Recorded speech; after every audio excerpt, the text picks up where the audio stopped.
take my dad off our hands. You can take care of him for us, right? He's being a real pain in the neck. I don't want to deal with him anymore. I've had it. Huh? What do you mean? You want me to take him in? Why? Well, you know how it is. It's costing me an arm and a leg to look after him. It's a real nuisance. And he gives me attitude all the time. He thinks he can order me around just because he's in a wheelchair. I'm so over it. So can you take him? Abby, you are his only daughter, aren't you? I know it can be difficult to take care of the elderly, but he's still your dad, right? And you're asking me to take care of him for you? You're not just trying to get rid of him, are you? I never said that. I said I wanted you to take care of him. You make it sound like I'm trying to do something terrible. I want you to look after him is all. So can you take him or what? Well, it might be a little difficult, actually. We're really struggling financially. I'm not sure we have the money to take care for an extra person. We can barely feed and clothe ourselves as it is. I'm afraid your dad might not have a great time here. Does it really matter? He'll be dead soon anyway. How can you say that about your own father? You don't really mean that, do you? That's horrible. Yeah, well, if you think it's horrible, then how about you take him off my hands? You never know what could happen if he continues to live with us. I'm sure you wouldn't want him to suffer. Is that some kind of threat? He's your family. Well, you'll understand my feelings if you try living with him.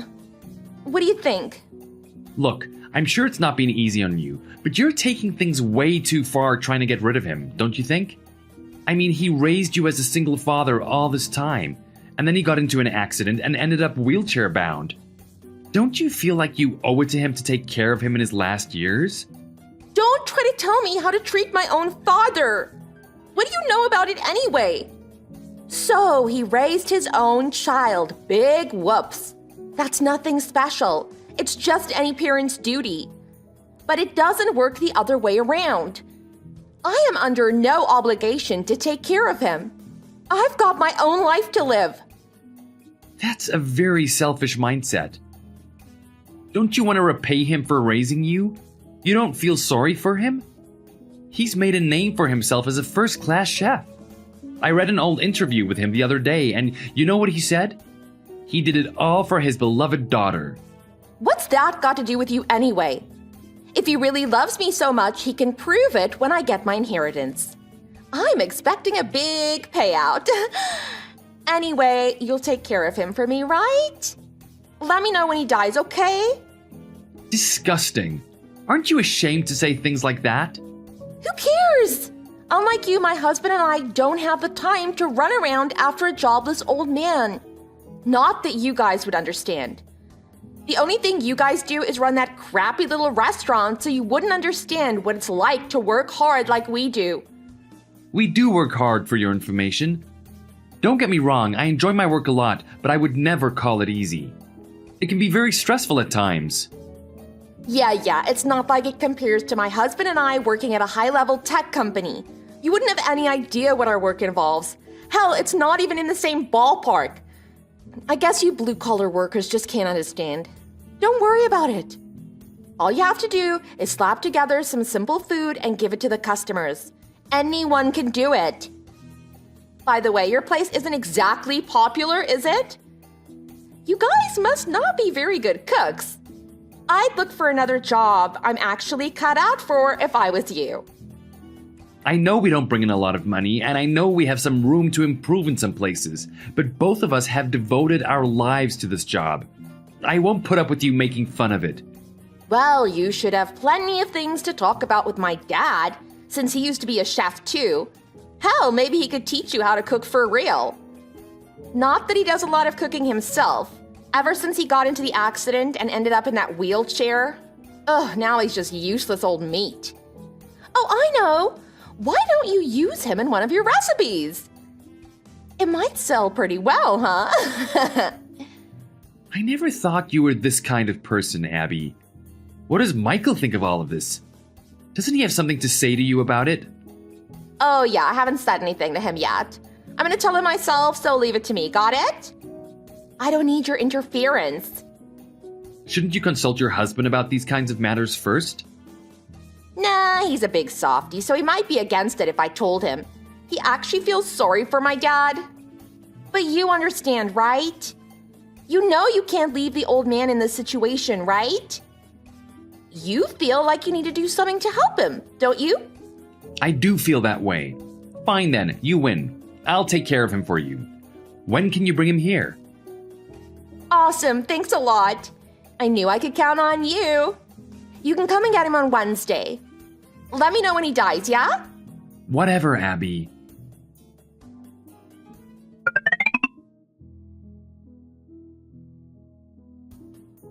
I'm on my way to pick you up. I'll be there around lunchtime if that's okay.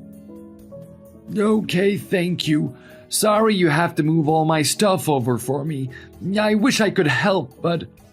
Don't even worry about it. It's no trouble at all, really. Happy to do it. It would be a waste of money to hire a moving van, and we have enough space in the back of our car anyway.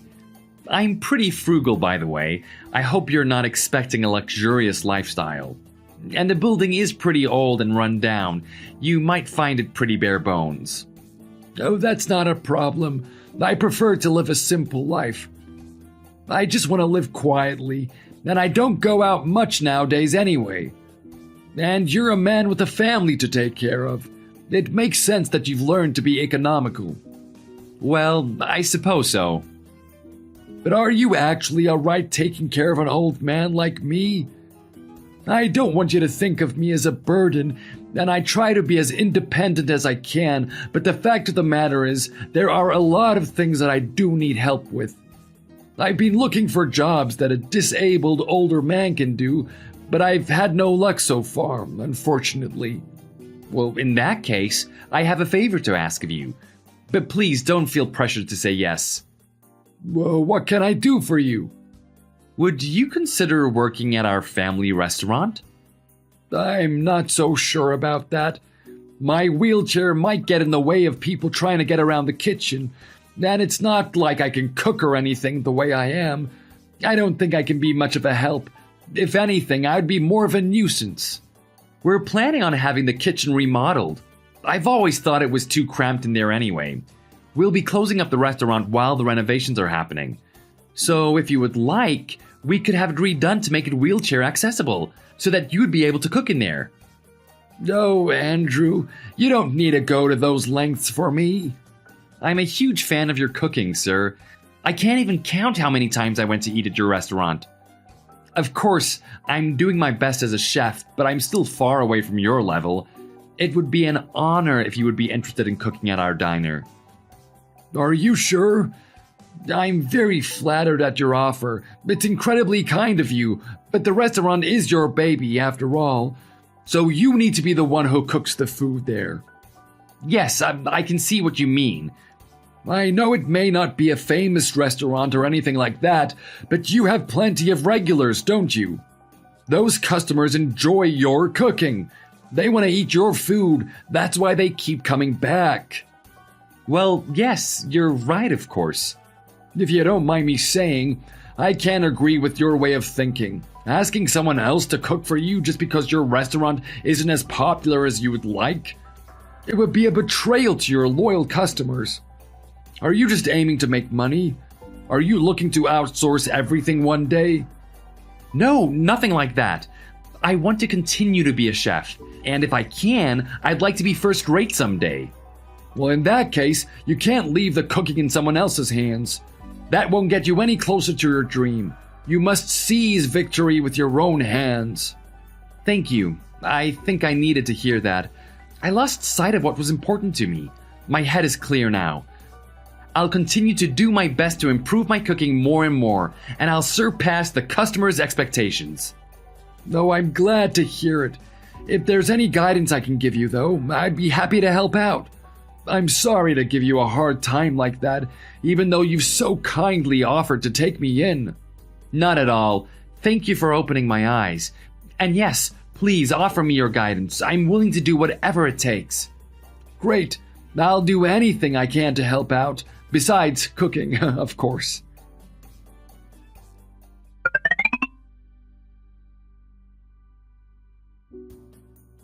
man!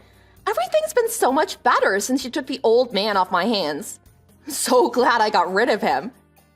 How are you going these days? I haven't heard from you in a while. Surviving? Hi, Abby.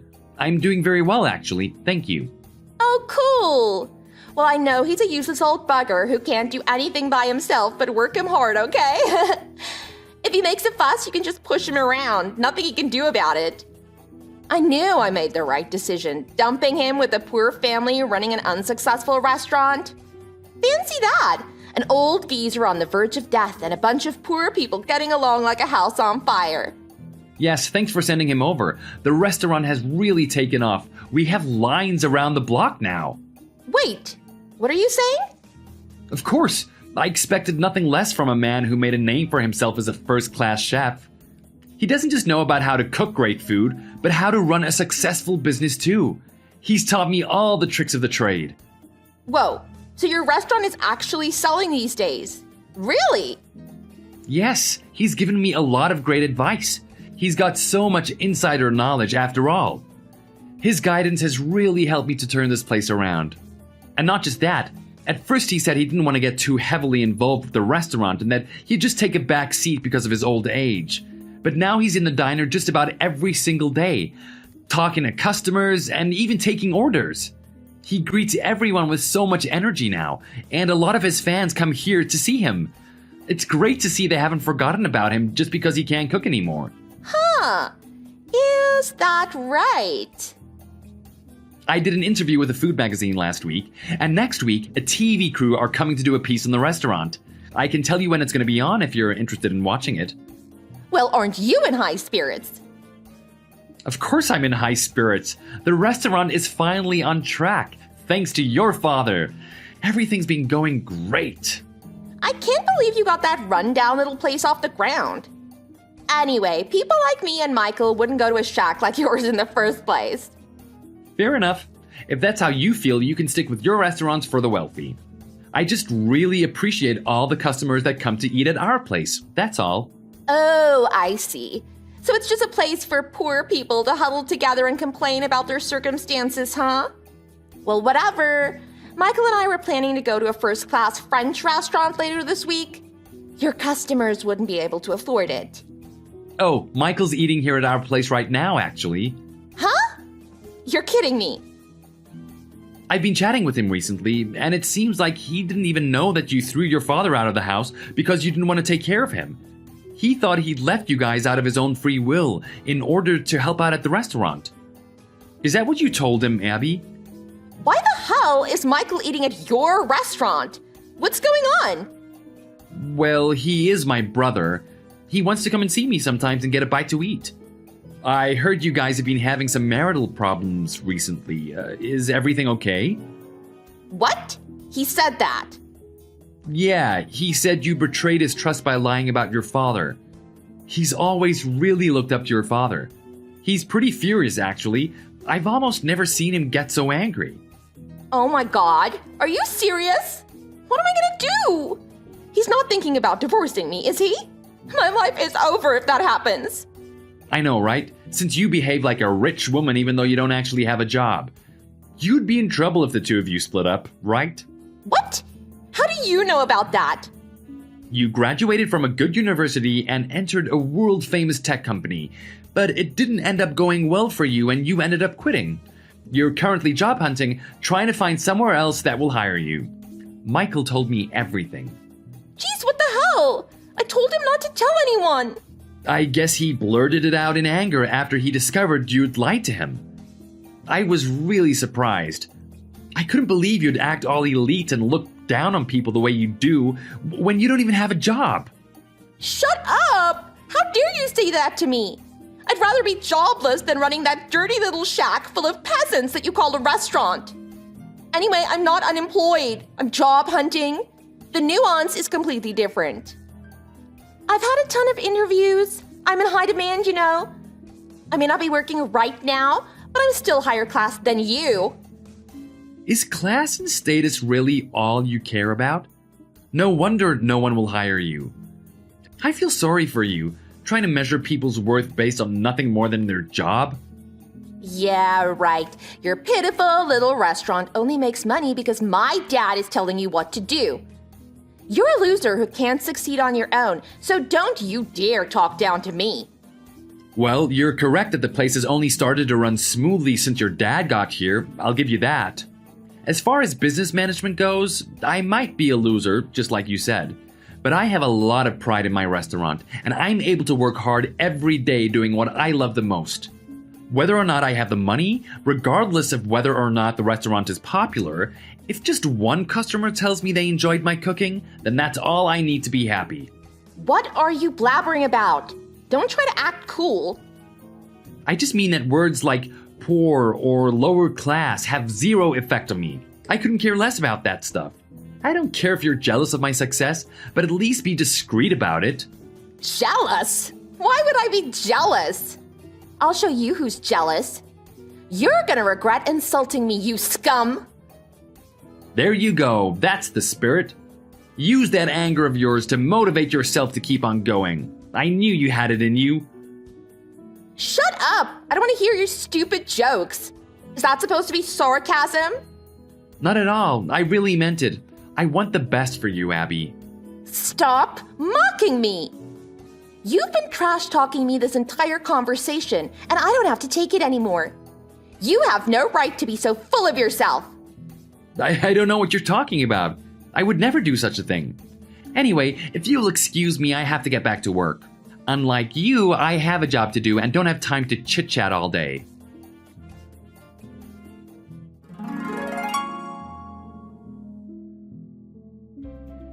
After that, Abby lost her temper and came to our restaurant directly to verbally abuse everyone there.